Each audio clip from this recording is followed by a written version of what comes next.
வணக்கம். புது புது அர்த்தங்கள் நிகழ்ச்சியில் மீண்டும் உங்களை சந்திக்கிறதுல மகிழ்ச்சி.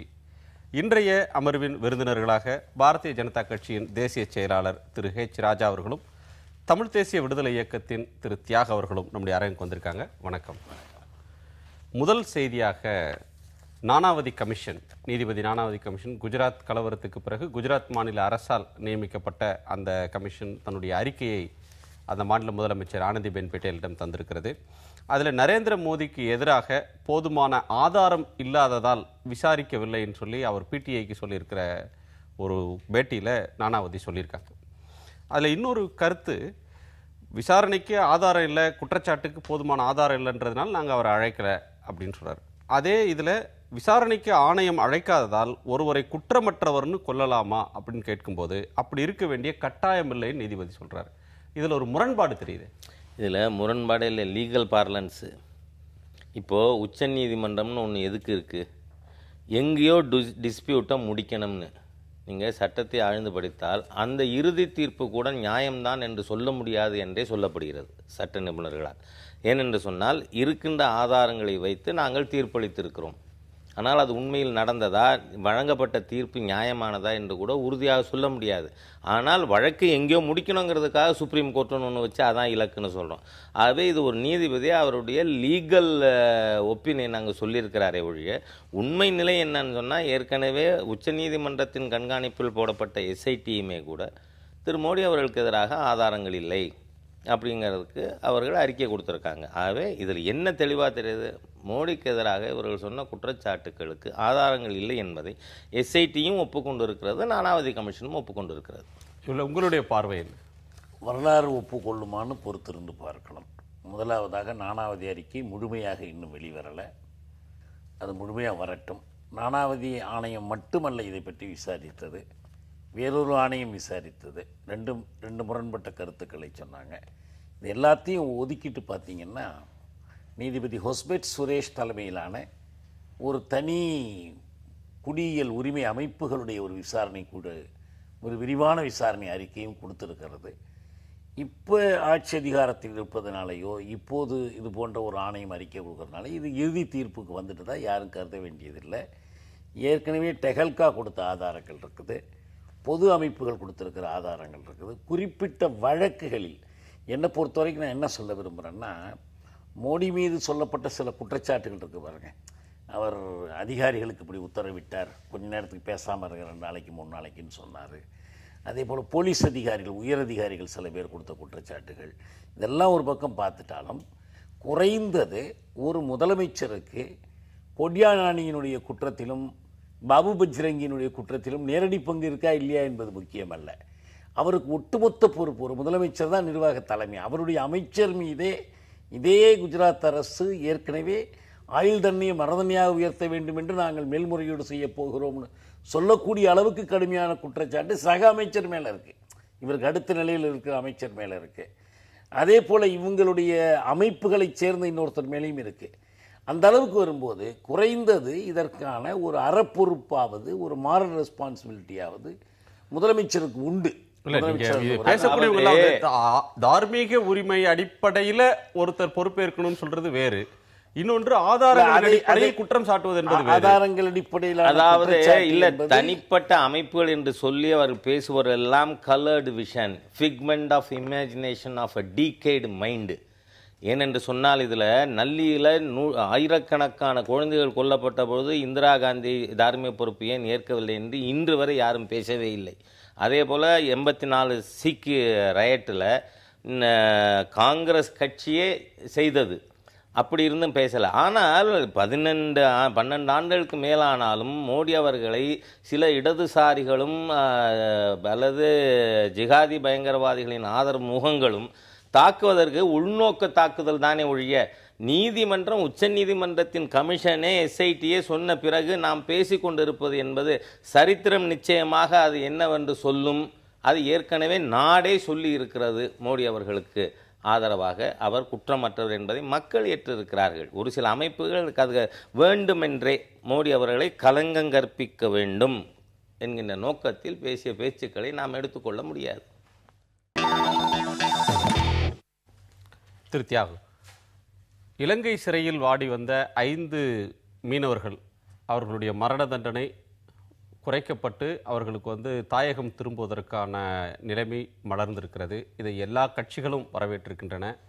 ஹிந்து பத்திரிகை இன்றைக்கு எழுதியிருக்கக்கூடியதில் கூட டிப்ளமசி பேஸ் ஆஃப் அப்படின்னு சொல்லி நம்முடைய பிரதமர் நரேந்திர மோடி அவர்கள் ஆட்சி எடுத்த அந்த ராஜ்ய அழுத்தங்கள் காரணமாக கிடைத்த மிகப்பெரிய வெற்றி அப்படின்றது மாதிரி ஊடகங்கள் பாராட்டி எழுதுகின்றன.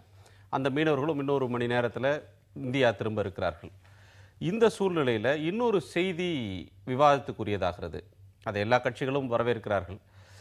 கச்சத்தீவு மீட்கப்படுமா அப்படின்ற தலைப்பில் இன்றைக்கு தினமணி ஒரு முக்கியமான செய்தி எழுதியிருக்கிறது. மோடியின் அடுத்த இலக்கு இலங்கை. அடுத்த ஆண்டினுடைய தொடக்கத்தில் அவர் இலங்கை செல்ல இருக்கிறார். கச்சத்தீவில் சுற்றி மீன்பிடி உரிமையை பெறுவதற்கான முயற்சிகளில் ஈடுபட போகிறாங்க. இதில் காட்டின வேகத்தை அதிலையும் காட்ட போகிறாங்க அப்படின்னு சொல்லியிருக்காங்க. இது காங்கிரஸ் அரசு பின்பற்றின ஒரு கொள்கையிலிருந்து மாறி இந்த அரசு ஒரு முனைப்பாக மீனவர் பிரச்சனை தீர்க்கிறதுக்கு முயற்சி எடுக்குது அப்படின்றதுக்கான சமிக்ஞையாக நீங்கள் பார்க்குறீங்களா? இந்த மீனவர்களுக்கு நல்வரவு, அவர்களுக்காக எடுத்த முயற்சி பாராட்டுக்குரியது. அவங்களுடைய விடுதலையை நாம் வரவேற்கிறோம். அது குறிப்பாக வேறு காரணங்களும் இருக்கலாம். ஏன்னா மேல்முறையீடு செய்வதாக இருந்தோம். மேல்முறையீடு செய்யும்போது கீழ் நீதிமன்றத்தினுடைய தீர்ப்பில் பெரிய ஓட்டைகள் இருந்தன. ஏன்னா ரிப்பீட்டட் அஃபென்சஸ்க்கு தான் அந்த நாட்டு சட்டப்படியே இந்த குற்றத்திற்கு மரண தண்டனை கொடுக்க முடியும். இல்லைன்னா 10-20 ஆண்டுகளுக்கு மேல் கொடுக்க முடியாது. ஏற்கனவே யாழ்ப்பாணத்தில் நடந்து கொண்ட வழக்கை கொழும்புக்கு மாற்றி நடத்தினார்கள். அது ஒரு காரணமாகவும் இருக்கலாம். அல்லது ஒரு நல்லெண்ண அடையாளமாக இந்திய அரசோடு அவங்களுக்கு நல்லுறவு தேவைப்படுகிறது. ஆனால் அடிப்படை சிக்கல்கள் என்பது வேறு. இனக்கொலைக்கு நீதி கோருகிற போராட்டம் என்பது, அந்த மக்களுடைய சுயநிர்ணய உரிமை, அந்த வடக்கு மாகாண முதல்வர் இங்கே பேசின மாதிரி அவங்களுடைய சுயநிர்ணய உரிமை கோரிக்கை என்பது, ஒற்றையாட்சி அமைப்பை மாற்ற வேண்டும் என்ற கோரிக்கைகள், இவை குறித்து ஒரு கொள்கை வழிபட்ட நிலைகளை எடுப்பதற்கு இது மாற்றாகிவிடாது. இது ஒரு நல்ல நடவடிக்கை, அதை வரவேற்போம். அது தனி பிரச்சனை, அதுக்குள்ளே நம்ம இது பண்ணணும். அதிலிருந்து ரொம்ப அதிகப்படியாக இந்த சிக்கலையே தீர்ப்பதற்கான ஒரு முனைப்பு என்று அதற்கு பொருள் கொள்ளக்கூடாது. அப்படி இருந்தால் அது அப்படி வருமானால் நல்லது. அப்போ அது கொள்கை வழிபட்ட அறிவிப்புகள் தேவை.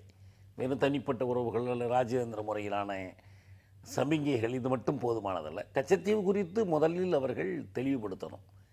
இந்த மாதிரி தமிழகத்திற்கு சொந்தமான கச்சத்தீவை இலங்கையிடம் கொடுத்தது என்பது ஒரு தவறான நடவடிக்கை. இந்திரா காந்தி அன்னைக்கு செஞ்ச அந்த நடவடிக்கை தவறு. அந்த நிலைப்பாடு பாஜக அதிகாரபூர்வமாக முதல்ல எடுக்கட்டும், இந்திய அரசு எடுக்கட்டும். எடுத்தால் அதை மீட்பது பற்றிய பேச்சுக்கே இடம் இருக்க முடியும். ஆனால் அந்த மீன்பிடி உரிமை என்பது ஏற்கனவே சொல்லப்பட்டது. ஆனால் ஒப்பந்தத்தில் 76 அதெல்லாம் நீக்கிட்டாங்க. இன்டர்நேஷ்னல் மேரிடைம் பார்டர்ஸ்ன்னு சொல்லி அந்த செயலாளர்கள் ஒப்பந்தம் போடும்போது அதெல்லாம் நீக்கிட்டாங்க. எனவே கச்சத்தீவை சுற்றி மீன்பிடிக்கிற உரிமை என்பது புதுசாக வந்தால் தான் உண்டு. இப்போ இது தாண்டி வரணும். அதுக்கு என்ன செய்ய போகிறாங்கன்னு தெரியல. இது யூகமான ஒரு செய்தி தான். உண்மையிலேயே நடக்குமானால் சரி, அது ஒரு முதல் முயற்சியாக இருக்கலாம். ஆனால் அது மீட்பதற்கு நிகரான ஒரு முயற்சி அல்ல. எப்போ வேணுமாலும் அரசுகள் அதை மாற்றிக்கொள்ள முடியும், அந்த மாதிரி ஒரு சலுகையை. ராஜா, உங்களுடைய பார்வை என்ன இதில்? முதல்ல 30/10/2014 அன்று நம்முடைய இந்திய மீனவர்கள் 5 பேர் உள்ளிட்ட 8 பேருக்கு இலங்கை நீதிமன்றத்தில் மரண தண்டனை கொடுக்கப்பட்டது. அந்த நிமிஷமே வெளியுறவு அமைச்சர் திருமதி சுஷ்மா ஸ்வராஜ் இலங்கை வெளியுறவு அமைச்சரோடு தொடர்பு கொண்டார். இந்திய தூதர் சிறையிலே போய் இந்த மீனவர்களை பார்த்து அப்பீலுக்கு உடனடியாக நடவடிக்கை எடுத்தார்.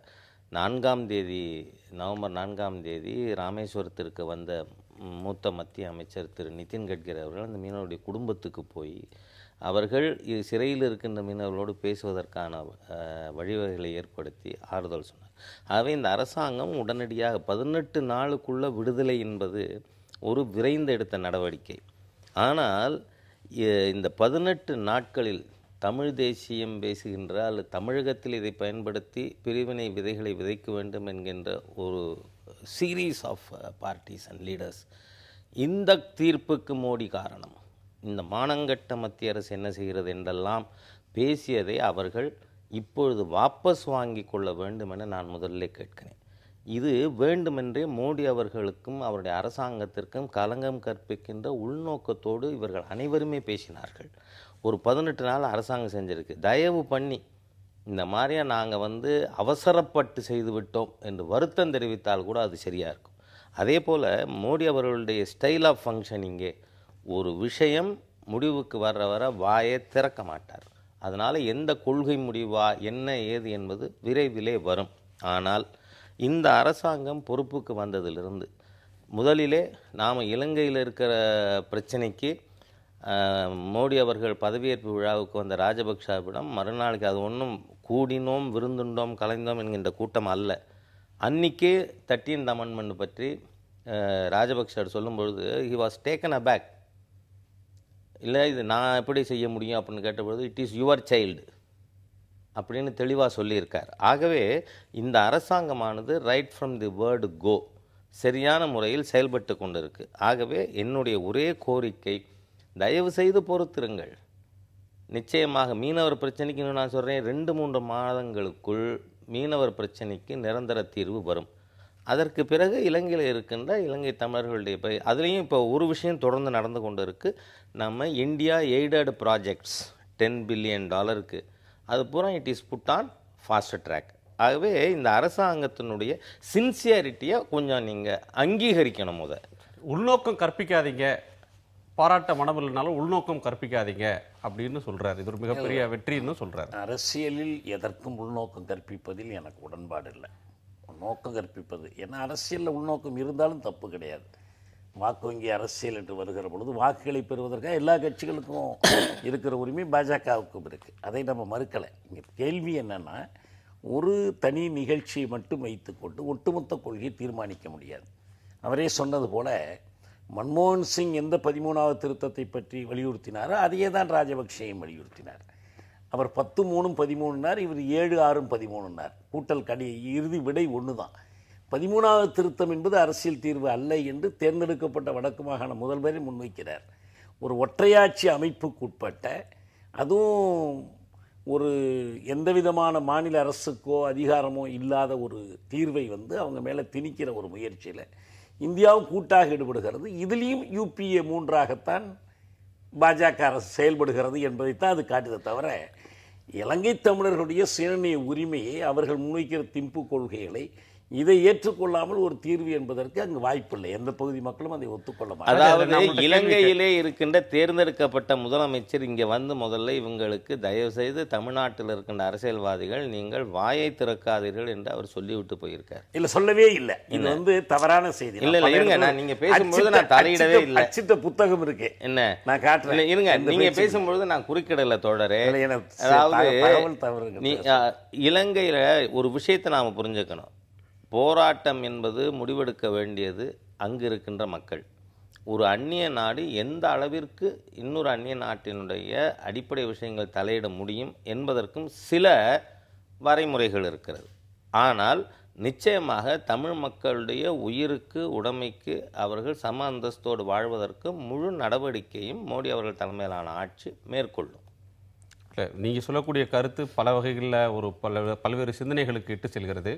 குறிப்பாக இந்த விஷயத்தில் ராஜபக்சே இந்தியாவினுடைய அழுத்தத்துக்கு இணங்கி வந்தது, மோடியினுடைய வேண்டுகோளை ஏற்றுக்கொண்டதனுடைய வெளிப்பாடாக அடுத்து வரக்கூடிய நாட்களில் 13வது அரசியல் சட்ட திருத்தமோ அல்லது அந்த மக்களுக்கான அதிகார பகிர்வு போன்ற விஷயங்களில் இந்தியா இலங்கைக்கிடம் எத்தகைய ஒரு உறவை மேற்கொள்ள போகிறது, இதுக்கு என்ன மாதிரி ரெசிப்ரோகேட் பண்ண போகிறாங்க, போர்க்குற்ற விசாரணை ஐநா சபையில் வரும்போது அங்கே இந்தியா இலங்கைக்கு சாதகமாக நடந்து கொள்ள போகிறதா எதிராக நடந்து கொள்ள போகிறதா, இந்த 5 மீனவர் விடுதலை அதற்கு ஒரு துருப்புச்சீட்டாக இருக்குமா அப்படின்ற பல்வேறு கேள்விகள் இதற்குள்ள நிற்கின்றன. ஒரு விஷயத்தை மாத்திரம் சொல்கிறேன். நான் இங்கே 2002 அதாவது இந்தியாவும் இலங்கையும், அது திருமதி இந்திரா காந்தி இருந்த பொழுதும் சரி, வாஜ்பாய் அவர்கள் இருந்த பொழுதும் சரி, இப்பொழுதும் நம்மால் இலங்கை அரசாங்கத்தின் மீது இந்த எக்ஸைசிங் இன்ஃப்ளூவன்ஸுங்கிற ஒரு நிலை அப்போ இருந்தது.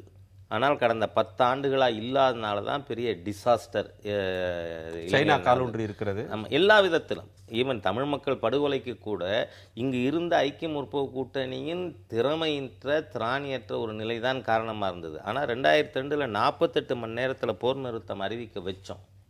ஆகவே அந்த மாதிரியாக நம் மக்களை பாதுகாப்பதற்கு எந்த அளவிற்கு இலங்கையை நாம் செல்வாக்கை பயன்படுத்தி கொண்டு வர வைக்க முடியுமோ அது அனைத்தையுமே செய்யறதுக்கு நிச்சயமாக தவறாது இந்த அரசாங்கம். இது பொதுவான சொற்களில் கூறுவதில் பயனில்லை. இங்க பாருங்க, ஐநா wait மனித உரிமை பண்ணுங்க. மன்ற தீர்மானத்தின் மீது இந்திய அரசின் நிலைப்பாடு என்ன? ஐநா புலன் விசாரணையை நாங்கள் இங்கே அனுமதிக்க மாட்டோம் என்று சுஷ்மா ஸ்வராஜும் பீரிஸும் சேர்ந்து கூட்டறிக்கை வெளியிடுகிறார்கள். காமன்வெல்த் கூட்டத்திற்கு இந்திய பிரதமர் போகக்கூடாது என்று தமிழக பாஜக கூறும்போதே ராஜ்நாத் சிங் போக வேண்டும் என்று சொன்னார். எனவே காங்கிரசினுடைய அதே கொள்கைகளைத்தான், சிங்கள பேரினவாத அரசுக்கு சார்பான அதே கொள்கைகளைத்தான் இதுவரை பாஜக கடைபிடிக்கிறது. கீரல் இனி விழுந்த தெரிந்து கொள்ள கிராமபோன் வேண்டிய ரெக்கார்டு செய்தி. மாதிரி சொல்லிக்கொண்டே இருங்கள் தோழரே, உங்களை மக்கள் இனிமேல் நம்ப மாட்டார்கள். ஒரு இடைவேளைக்கு பிறகு பேசலாம்.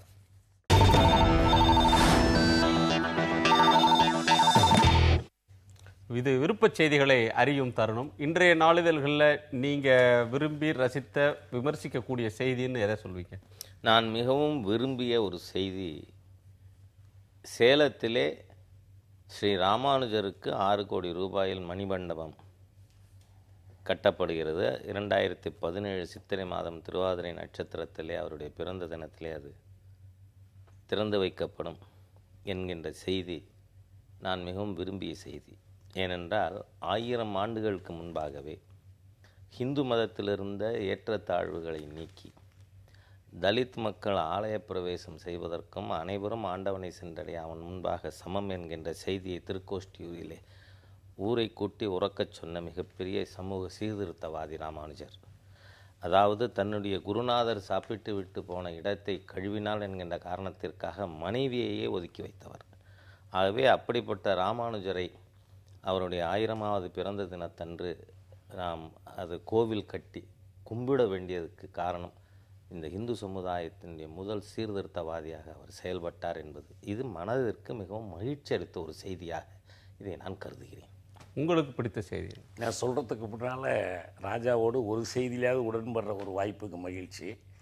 ராமானுஜர் படத்திற்கு வசனம் எழுதிய போது புரட்சி கவிஞர் பாரதிதாசனிடம் கேட்கப்பட்ட போது ராமானுஜருடைய சமூக சீர்திருத்தத்தை அவரும் வலியுறுத்தி சொல்லி அந்த படத்துக்கு அவர் தான் வசனம் எழுதினார், பாரதிதாசன் தான் எழுதினார்.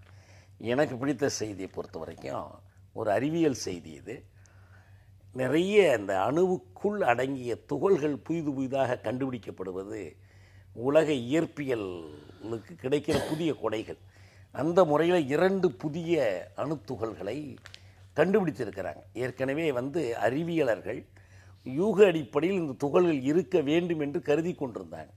இப்போ உண்மையிலேயே அதை அந்த ஜெனீவாவிலிருந்து ஐரோப்பிய அணு ஆராய்ச்சி மையம் இப்போ அறிவித்திருக்கு. கொலைடரை பயன்படுத்தி அந்த 2 புதிய துகள்களை கண்டுபிடித்திருக்கிறாங்க. இந்த ஒரு சின்ன அணுவுக்குள் எப்படி ஒரு அண்டமே அடங்கி இருக்கிறது என்பதை மீண்டும் மீண்டும் அந்த அறிவியல் மெய்ப்பித்து கொண்டிருக்கிறது.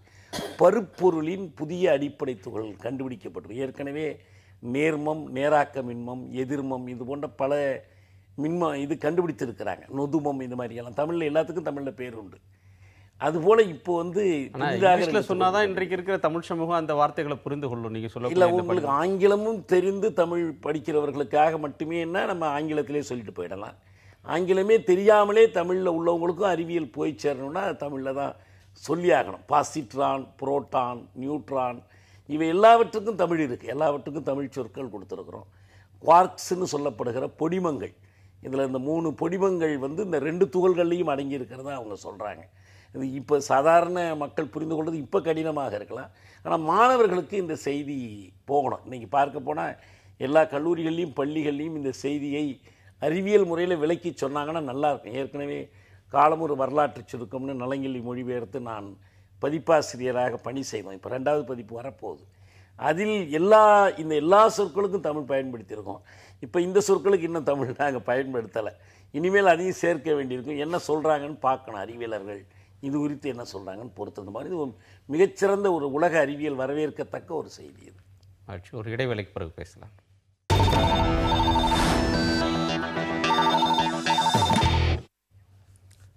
திருத்தியாகு, முஸ்லீம்கள் மிக பெரும்பான்மையாக உள்ள மாநிலம் காஷ்மீர். காஷ்மீரில் சட்டமன்ற தேர்தல் நடக்கிறது. அது இந்தியா முழுக்க பெரும் ஆர்வத்தோடு எதிர்பார்க்கக்கூடிய ஒரு தேர்தலாக அது இருந்து கொண்டிருக்கிறது. அதில் பாரதிய ஜனதா கட்சி 2 முக்கியமான விஷயங்களை அங்கே சொல்லியிருக்கிறது. ஒன்று, அவங்க காலமாக வலியுறுத்தி வரக்கூடிய காஷ்மீருக்கு சிறப்பு அந்தஸ்து வழங்கக்கூடிய 370வது சட்டப்பிரிவை நீக்க வேண்டும் அப்படின்ற அவங்களுடைய கோரிக்கை என்பது அப்படியே இருந்தாலும் இந்த சட்டமன்ற தேர்தல் நேரத்தில் அதை கிளற வேண்டாம் அப்படின்ற கருத்தோட உள்துறை அமைச்சர் ராஜ்நாத் சிங் பேசியிருக்கிறார். இது அவங்களுடைய மனதளவில் அவங்களுக்கு ஏற்பட்டிருக்கக்கூடிய ஒரு மாற்றம்னு இதை சொல்ல முடியுமா? அதாவது 370 என்பது காஷ்மீர் சிக்கலுக்கு எவ்வகையிலும் தீர்வல்ல. 370 வேணும்னு சொல்கிறவங்களும் சரி, 370 வேணான்னு சொல்கிறவங்களும் சரி, காஷ்மீரை இந்தியாவின் பிரிக்க முடியாத பகுதின்னு தான் சொல்லிக்கிட்டு இருக்கிறாங்க. காங்கிரஸ், கம்யூனிஸ்ட்டு, பாஜக எல்லாருக்கும் இதில் ஒரே கருத்து தான். 370 சிறப்பு அந்தஸ்து கொடுப்பது போல் ஒரு ஏமாற்று நாடகத்தை நடத்தி அதன் மூலம் அரசமைப்பு சட்டத்தினுடைய 1வது உறுப்பை காஷ்மீருக்கு பொருந்தும்படி செய்து விட்டார்கள். எல்லா மத்திய சட்டங்களும் காஷ்மீர் அரசினுடைய அனுமதியோடு தான் நடத்தப்படணும். அவங்களுக்கு தனி அரசமைப்பு சட்டம் வைத்துக் கொள்ளலாம், தனி தேசிய கொடி வைத்துக் கொள்ளலாம், என்று தனி அரசியல் நிர்ணய சபை வைத்துக் கொள்ளலாம். இந்திய அரசமைப்பு சட்டத்தை அவர்கள் ஏற்றுக்கொண்ட பிறகுதான் அங்கே நடைமுறைக்கு வரும் என்றெல்லாம் சொல்லிட்டு அதை அடியோடு ஏமாற்றுவதற்கு தான் இந்த 370 நேரு பயன்படுத்தினார். அடுத்தடுத்து வருகிற அரசுகளும் பயன்படுத்தியிருக்காங்க. இங்கே சர்ச்சை 370 பற்றியதல்ல, ஐநாவில் இந்தியா கொடுத்த அந்த உறுதிமொழி பற்றியது, காஷ்மீர் மக்களுடைய வாக்கெடுப்புக்கான கோரிக்கை பற்றியது. அவர்கள் தான் முடிவு செய்யணும். ஏன்னா இப்போ இவர் சொல்கிறாரு 370 வேண்டுமா வேண்டாமான்னு காஷ்மீர் மக்கள் தான் முடிவு செய்ய வேண்டும் என்று இப்போ ராஜ்நாத் சிங் சொல்கிறார். 370 வேணுமா வேண்டாமாங்கிறது மட்டும் இல்லை, தங்கள் தேசம் சுதந்திர தேசமாக இருக்கணுமா, இந்தியாவோடு இருக்கணுமா, பாகிஸ்தானோடு இருக்கணுமா என்பதையும் அந்த மக்களே ஒன்றா சேர்ந்து முடிவு பண்ணட்டும். அதை கொள்வது தான் முக்கியமானது. ஒரு சட்டமன்ற தேர்தலில் போயிட்டு 370 கிளப்ப வேண்டாம் என்று சொல்வது என்பது வெறும் ஒரு அரசியல் சந்தர்ப்பவாதம், அவ்வளவுதான். இப்போதைக்கு இதை சொன்னால் நமக்கு வாக்கு கிடைக்காது, இந்த பிரச்சனையை எழுப்புனா நமக்கு எதிராக வாக்குகள் திரும்பும் என்று அவங்க நினைக்கிறாங்க. வேற ஒன்று, முதலிலே முஸ்லிம்கள் மிக பெரும்பான்மையாக இருக்கின்ற மாநிலம் என்பதே தவறான புரிதல். ஏனென்றால் ஜம்மு காஷ்மீர் மாநிலம் 3 ஜியோகிராஃபிக்கல் ஏரியா, பூகோள ரீதியாக. ஒன்று காஷ்மீர் சமவெளி, இன்னொன்று ஜம்மு, 3வது லடாக். லடாக்கில் பௌத்தர்கள் பெரும்பான்மை, ஜம்முவில் இந்துக்கள் பெரும்பான்மை, காஷ்மீர் சமவெளியில் மட்டும்தான் முஸ்லிம்கள் பெரும்பான்மை. மூன்றையும் சேர்த்தாலுமே அவர்கள் சிறுபான்மை தான், லெஸ் தேன் 50% முஸ்லிம்கள். ஆகவே ஜம்மு காஷ்மீர் மாநிலம் முஸ்லீம் பெரும்பான்மை மாநிலம் என்பதே தவறான புரிதல். நடந்த பாராளுமன்ற தேர்தலில் கூட பாரதிய ஜனதா கட்சி ஜம்முவில் இருக்கிற 2 சீட்டு, லடாக் சீட்டு 3யுமே பிஜேபி தான் ஜெயிச்சிருக்கு. 4வது சீட்டு காஷ்மீர் வேலையிலே எனக்கு பெரிய ஆச்சரியமாக இருந்தது, அதுதான் வெறும் 39 ஓட்டில் தோற்றுருக்கோம். ஆகவே ஜம்மு காஷ்மீர் மாநிலம் முஸ்லீம் பெரும்பான்மை என்பதே ஒரு தவறான புரிதல்.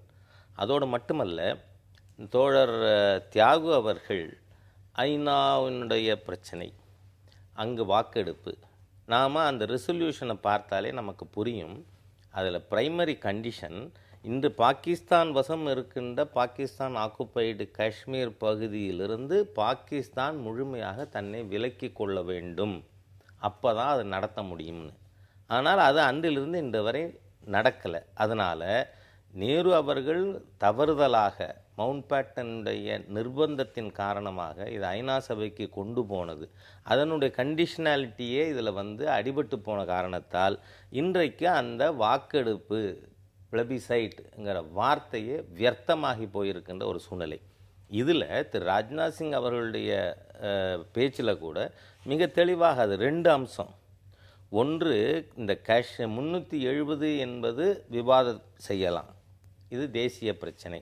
ஆனால் இதை இப்போ தேர்தலில் வாக்கு வங்கிக்கு பயன்படுத்தக்கூடாதுன்னு காரணம் என்னென்னா, முஃப்தி முகமது சையதும் உமர் அப்துல்லாவும் இது ஒரு பிரச்சனையாக ஆக்கியிருக்காங்க. இந்த 370ஆல் முதல்ல இவர் சொல்கிறார் காஷ்மீரில், இன்றைக்கும் நான் சொல்கிறேன்னா காஷ்மீரில் 3 இருந்தது, 2 பிரதமர்கள், 2 அரசியல் சட்டம், 2 கொடி. 52ல் டாக்டர் ஷியாம் பிரசாத் 53ல் டாக்டர் ஷியாம் பிரசாத் முகர்ஜி அவர்கள் ஒரு நாட்டில் 2 பிரதமர், 2 கொடி, 2 அரசியல் சட்டம் இருக்க அனுமதிக்க முடியாது என்று சொல்லிதான் ஜம்மு காஷ்மீர் போகிறதுக்கு பெர்மிட் சிஸ்டம் இருந்தது. இங்கேருந்து அந்த அரசாங்கத்திட்ட விசா மாதிரி வாங்காமல் யாரும் உள்ளே போக முடியாது. காஷ்மீர் இந்தியாவின் பிரிக்க முடியாத பகுதி, அதில் போகிறதுக்கு நான் யாரோட அனுமதி எனக்கு தேவையில்லை என்று ஹி மேட் ஃபோர்ஸ்டு என்ட்ரி. அங்கு கைது செய்து 60 நாட்களுக்குள் சிலை இறந்து விட்டதாக அறிவிக்கப்பட்டார். ஆனால் அப்பொழுது அந்த பிரதமருங்கிறது நீக்கப்பட்டது. அங்கே இருக்கிற கவர்னருக்கு ஜனாதிபதினு சொல்கிறது. ஆனால் இன்றைக்கும் 2 அரசியல் சட்டம் 2 கோடி இன்னும் இருக்குங்க. ஆனால் அந்த 2 அரசியல் சட்டத்தை நீங்கள், ஏன்னா இன்றைக்கி காஷ்மீர் அசம்பிளியை டிஸ்மிஸ் பண்ணால் கூட காஷ்மீர் அரசியல் சட்டம் ஷரத்து 95ன்னு தான் வருமே ஒழிய 356ன்னு வராது. ஆகவே இன்றைக்கும் அது இருக்குது. ஆனால் இந்த 370ஆல் என்னென்ன பாதிப்பு?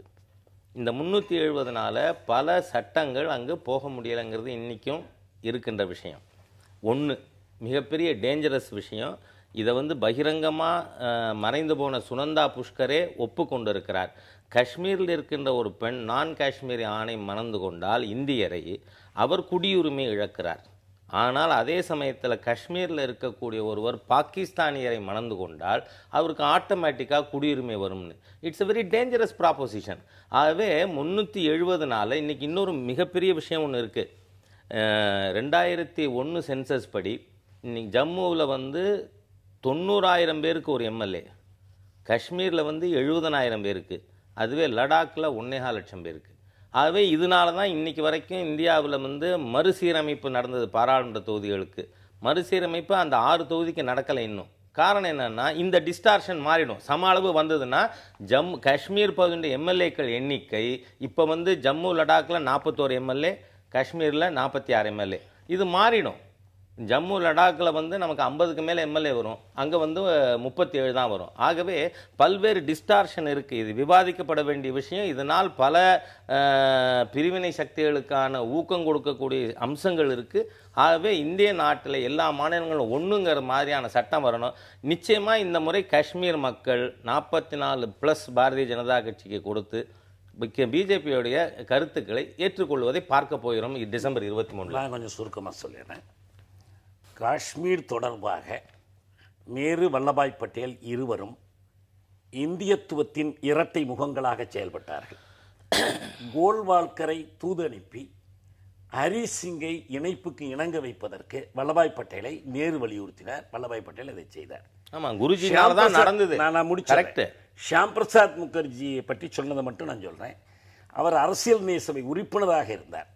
அரசமைப்பு பேரவையில் வல்லபாய் பட்டேல், ஷியாம் பிரசாத் முகர்ஜி 2 பேருமே காஷ்மீர் இணைப்பு தற்காலிகமானதே, இறுதி முடிவு காஷ்மீர் மக்கள் தான் எடுப்பார்கள், இந்தியா முழுவதும் விரும்பினாலும் காஷ்மீர் மக்கள் விரும்பினால் தங்கள் வருங்காலத்தை தீர்மானித்துக் கொள்ளலாம் என்பதை அவர்களும் சேர்ந்து பேசினார்கள். நேருவோடு சேர்ந்து பேசினார்கள்.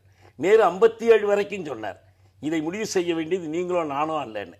இப்போ ராஜ்நாத் சிங் 370 பற்றிய பிரச்சனையை காஷ்மீரிகள் முடிவு செய்வார்கள் என்று சொல்லுவதற்கு பதிலாக தேசிய பிரச்சனை என்று சொல்வதன் மூலமாக அந்த இந்தியாவின் பிரச்சனையாக மாற்ற பார்க்கிறார். கச்சத்தீவு மீட்பை தமிழகத்தினுடைய ஒரு கோரிக்கை, தமிழகத்தினுடைய கோரிக்கை அது இந்தியாவுடைய கோரிக்கையாக மாற மறுக்கிறது. ஆனால் 370 பிரச்சனையை இந்தியாவினுடைய பிரச்சனையாக நாங்கள் மாற்றுவோம்னு சொல்றது காஷ்மீர் மக்களை இதில். ஏன்னா ஏற்கனவே இந்திரா காந்தியும் இந்த அம்மா புட்டோவும் இந்த அம்மா யாரும் புட்டோவினுடைய மகள் பெனாசிரும் ஒப்பந்தம் போடும்போது கூட என்ன பண்ணாங்க, சிம்லா உடன்படிக்கையில் காஷ்மீர் பிரச்சனை இந்தியாவும் பாகிஸ்தானும் பேசி தீர்த்து கொள்ளணும் தான் சொன்னாங்களே தவிர காஷ்மீரிகளுக்கு அதில் பங்கு இருக்கக்கூடாதுங்கிறதா நோக்கம். இப்பயும் அதே போல தான் காஷ்மீரிகள் இதை தீர்மானிப்பதற்கு பதிலாக நாங்கள் தீர்மானிக்கிறோம் என்று சொல்லி இது அரசியல் நிலை சபையில் ஷியாம் பிரசாத் முகர்ஜி கொடுத்த உறுதிமொழிக்கே எதிரானது. இல்ல அவர் பேரை நம்ம இழுக்க வேண்டிய ஷியாம் பிரசாத் முகர்ஜி இல்ல. நான் ஒரு விஷயத்தை எல்லோருமே தற்காலிகம். இந்த இடத்துல ஒரு திருத்தம். டாக்டர் ஷியாம் பிரசாத் முகர்ஜி அவர்கள் இந்த நாட்டினுடைய முதல் தொழில் அமைச்சராக இருந்தார். அவர் நேரு சபையிலிருந்து விலகியதற்கு 2 காரணம். ஒன்று, அங்கு பிரஜா பரிஷத் கட்சியினுடைய போராட்டம் என்றால் ஷேக் அப்துல்லா அரசாங்கம் ஜம்முவையும் லடாக்கையும் ஒரு காலனியாக பயன்படுத்தி வரி வசூல் செய்தாலும் எந்த விதமான ஒரு முன்னேற்ற திட்டங்களும் கொண்டு வராதனால பிரஜா பரிஷத் கட்சி பண்டிட் பிரேம்நாத் தோக்ரா தலைமையில் போராட்டம் நடத்துது. அதை நசுக்குகிறார்கள்.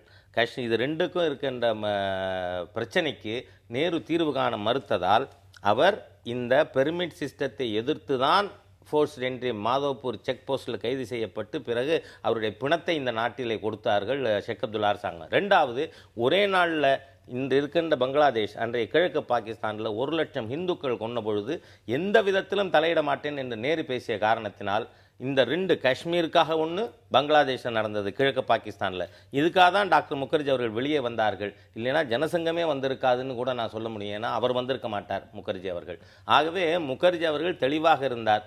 அதோடு மட்டும் இல்லை, நான் சொல்கிறேன், காஷ்மீர் இந்தியாவின் பிரிக்க முடியாத பகுதி என்பதை ஏற்றுக்கொள்ளாதவர்கள் இந்த நாட்டின் ஒருமைப்பாட்டுக்கு ஊறு விளைவுக்கும் தீய நோக்கம் கொண்டவர்கள் என்பதிலே எனக்கு இருவேறு கருத்து கிடையாது. ஒருமைப்பாடு என்பது தேசிய இனங்களுக்கு வெறுமைப்பாடு. இது ஒரே நாடு, தேசிய இனங்கள் அல்ல, வெவ்வேறு இனங்கள் அல்ல. இது நாடு ஒரே நாடு, வெவ்வேறு இனங்கள் என்று பேசுவதே உள்நோக்கம் கொண்ட ஒரு விவாதம். ஒரு பக்கம் இருக்கட்டும், தேசிய மாநாடு என்று பெயர் வைத்துக் கொண்டிருக்கிற ஒரு காஷ்மீர் கட்சியோடு பாஜகவால் உறவு கொள்ள முடிகிறது. தெலுங்கு தேசம் என்ற ஒரு கட்சியோடு உறவு கொள்ள முடிகிறது. இப்படி வெவ்வேறு தேசங்கள் தேசிய இனங்கள் என்ற கருத்தை கட்சி வைத்து வலியுறுத்துகிற பொழுது தேர்தலுக்காக மட்டும் உறவு கொள்றாங்க. ஆனா அதே நேரத்தில் அது வெறும் பெயர் இந்திய தேசம் என்று பேசிக் கொள்கிறாங்க. இது ஒரு துணை கண்டம். இது இல்லை, இந்தியா ஒரு தேசம், மாநிலங்கள் உடம்பின் அங்கங்கள் போல. வெறும் காஷ்மீரை பற்றி மட்டும் பேசுவோம். காஷ்மீர் இணைப்பு தற்காலிகமானது இல்லை என்கிறேன் நான். ஒத்துக்கொண்டுதான் அரசியல் சபையில் தீர்மானம் இல்ல. தயவு செய்து இதுக்கு நான் தவறான ஒரு கருத்து. ஏனென்றால் அரசியல் சபையில பேசுனதை நான் எடுத்துக்காட்ட தயார் இல்ல. தற்காலிகமானது இல்ல, ஏன்னா வேறு காரணங்களுக்கு அவர் வெளியே வந்தாருன்னு சொல்றாரு தவிர இப்படி காஷ்மீருக்கு தற்காலிகமான ஒரு ஆட்சி மேல குறைனா ஷேக் அப்துல்லாவை சிறையில் அடைத்த ஜனநாயக விரோதி தான் பண்டித நேரு. தன்னுடைய நண்பராக நடித்து காஷ்மீர் இணைப்பை நிரந்தரமாக்கி கொண்டு சட்டைப்பையில் ரோஜா குத்தி கொள்வது போல காஷ்மீரை இந்தியாவின் பகுதியாக்கி கொள்ள வேண்டும் என்று 2 பக்கம் சூழ்ச்சி செய்தார்கள். அதுக்கு ஒரு முகமா நேரு, இன்னொரு முகமா வல்லபாய் பட்டேல். ஒரு இடைவேளைக்கு பேசலாம், ஒரு இடைவேளைக்கு பிறகு பேசலாம். ஒரு சிறிய இடைவேளைக்கு பிறகு தொடரும்.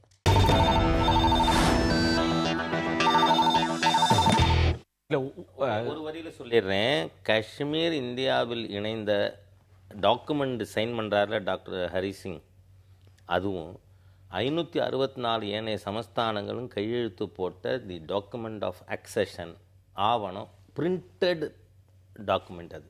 அதனால் இதுக்கும் மற்ற எந்த விதமான சமஸ்தான இணைப்புக்கும் வித்தியாசம் கிடையாது.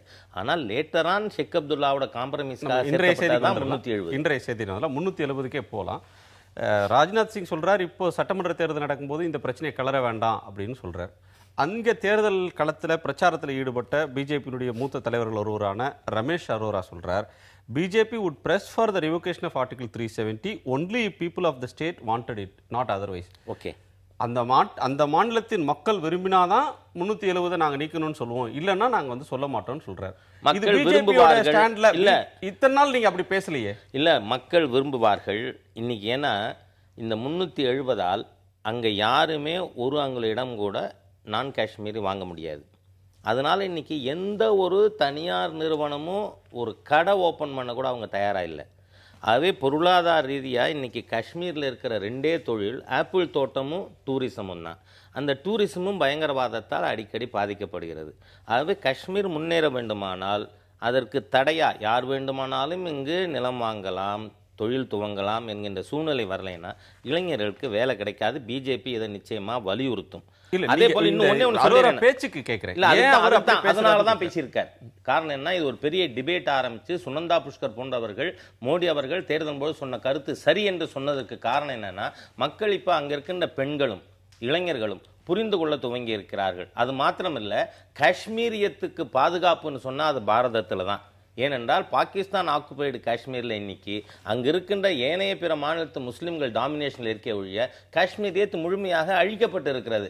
ஆகவே காஷ்மீர் மக்களுக்கு புரிய செய்யறதுக்காக அதனால தான் சொல்லியிருக்கார், அங்கே இருக்கின்ற முஸ்லீம்களும் காஷ்மீரி அவர்களுடைய வாழ்க்கை முறையும் பாதுகாப்பாக மேம்படக்கூடியது பிஜேபி ஆட்சிக்கு வந்தால்தான். பாகிஸ்தானினுடைய கைக்கூலிகளாக இருந்து செயல்படுறவர்களால் நிச்சயமாக செய்ய முடியாது. திருப்தியாக நிறைவாக 2 கேள்விகளை இது தொடர்பாக கேட்கணும். ஒன்று, அரோரா சொல்றதுல எங்களோட கொள்கை 370 அகற்றணும், இந்தியா முழுக்க ஒரே சட்டம் தான் இருக்கணும் அப்படின்னு சொல்லாம நீங்க முடிவு செய்து கொள்ளுங்க, மக்கள் விரும்பினாதான் நாங்க 370 வேண்டாம்னு சொல்லுவோம், விரும்புனீங்க அப்படின்னா 370 தொடரட்டும்னு பிஜேபி பேசுது காஷ்மீர்ல. அதை நீங்க எப்படி பார்க்கறீங்க? இன்னொரு கருத்தையும் அவர் சொல்றார், பாரதிய ஜனதா கட்சி ஆட்சிக்கு வந்தால் காஷ்மீர் மாநிலத்தில் இஸ்லாம் வில் டெவலப் பெட்டர், இஸ்லாமியர்களுக்கு பாதுகாப்பு இருக்கும், இஸ்லாம் செழித்து வளருவதற்கு அது வழிவகுக்கும் அப்படின்னு கருத்து சொல்றார். இந்த இரண்டையும் எப்படி புரிஞ்சுக்கிறது?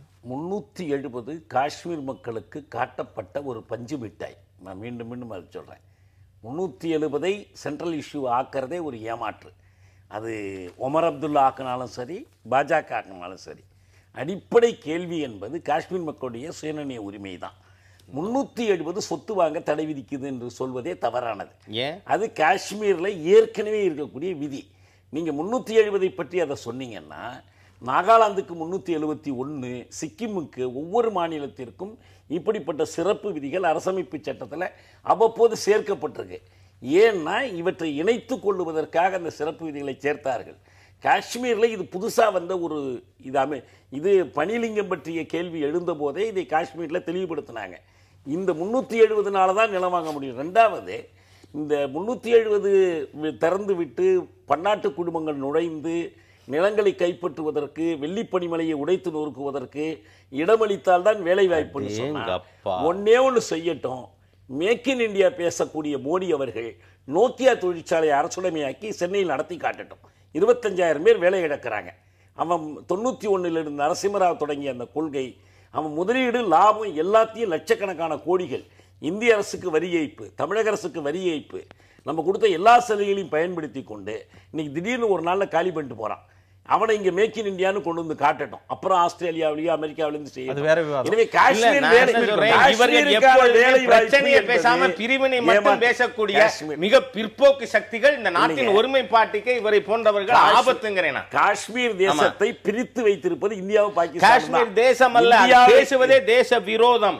இந்த நாட்டின் பிரிக்க முடியாத அந்த உணர்வை மதிக்கிறோம்னு பிஜேபி சொல்றதை நீங்க எப்படி பார்க்கல? பாரத தாயின் அங்கங்களை வெட்ட வேண்டும் என்கின்ற சிந்தனை உள்ளவர்கள் வன்மையாக கண்டன 47 ஆகஸ்ட் 15 பாரத தாய் விடுதலை பெற்ற போது காஷ்மீர் என்ற தலையில்லாத முண்டமாகத்தான் இருந்தால் நினைவில் வைத்துக் கொள்ளுங்கள். 47 ஆகஸ்ட் 15 காஷ்மீரின் ஒரு பகுதி அல்ல. நீங்க முண்டம்னு பேசுற அளவுக்கு மோசமான ஒரு நிலை ஏற்றுக்கொள்ளவே முடியாது. போவதா இல்லையா என்பதை, அல்லது பாகிஸ்தானோடு போவதா, இதை நாங்கள் ஷேக் அப்துல்லா என்ன சொன்னாரு, நாங்க பாகிஸ்தானோடு செல்ல விரும்பல, ஆனா எங்களுடைய சிறுநீர் உரிமையை ஒப்புக்கொண்டால்தான் நாங்க இந்தியாவோட இணைவது பற்றி. அவருக்கு அடுத்த அமைச்சரை அவருக்கு எதிராக சூழ்ச்சி செய்து அவரை பக்ஷி குலாம் முகமதை கொண்டு வந்து சிறையில் அடைத்தார்கள். ஏன் அப்புறம் ஃபருக் அப்துல்லாவுக்கு எதிராக வந்தவர் யாரு? அவரும் இன்னொரு மாப்பிள்ள தானே. இந்த மாப்பிள்ள மச்சான் பிரச்சனையே இல்ல. அது காஷ்மீர் மக்களுடைய உரிமை பற்றிய பிரச்சனை, ஒரு குடும்பம் பற்றிய பிரச்சனை அல்ல. இது அதோட இல்ல. நல்ல வேளையா சொன்னாரு. இன்னைக்கு காஷ்மீர் நாம முதல் நிறுத்த வேண்டியது லட்சக்கணக்கான கோடி ரூபாய் மத்திய மானியத்தை சுரண்டி தின்னும் ஷேக் அப்துல்லா குடும்பத்தை அந்த காஷ்மீர்ல அரசியல் ரீதியாக முடிவுக்கு கொண்டு வராம ஃபருக் அப்துல்லாவை இந்திய அமைச்சராகவே வச்சிருந்துச்சு. ஆமா, அந்த மாதிரி ஒரு கிடைச்சதுனாலதான் வச்சிருந்தாங்க.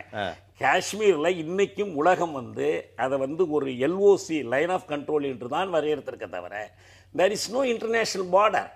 காஷ்மீருக்குள் நுழைவதை நீங்க பாகிஸ்தான்லேருந்து நுழைவதா சொல்றீங்க. ஆனால் இந்தியா காஷ்மீருக்குள் நுழைந்து அவர்களுடைய தேசிய கொடியை மறுத்துவிட்டு இவங்க தேசிய கொடியை ராணுவ பாதுகாப்போடு ஏற்றுவதை ஒரு தேசபக்த கடமையாக காட்டிக்கிட்டு இருக்கிறீங்க. எனவே நம்ம சொல்றது காஷ்மீருக்கு விடுதலை வேண்டுமோ வேண்டாமோ, காஷ்மீரில் கொண்டு போய் 5 காஷ்மீருக்கு ஒரு ராணுவத்தானை நிறுத்தி வைத்திருக்கிற அந்த நிலைமையிலிருந்து இந்தியாவுக்கு விடுதலை தேவைப்படுது. இங்க பாருங்க, காஷ்மீர்ல மக்கள் புரிந்து வைத்திருக்கிறார்கள். அது மஃப்தி முகமதோ அல்லது ஃபாரூக் அப்துல்லா, உமர் அப்துல்லாவோ, இந்த முறை இந்த நாட்டில் அவர்கள் நாங்கள் மற்ற மக்களை போட இணைய தயாராக இருக்கிறோம் என்கின்ற செய்தியை டிசம்பர் 23ஆம் தேதி உறக்கச் சொல்லுவார்கள். நன்றி. உங்கள் செய்திக்கு வழிவிடுவோம். நன்றி உங்கள் இருவருடைய வருகைக்கும் கருத்து பயிருக்கும். நேயர்களை மீண்டும் ஒரு புது வர்த்தக நிகழ்ச்சியில் சந்திக்கலாம். வணக்கம்.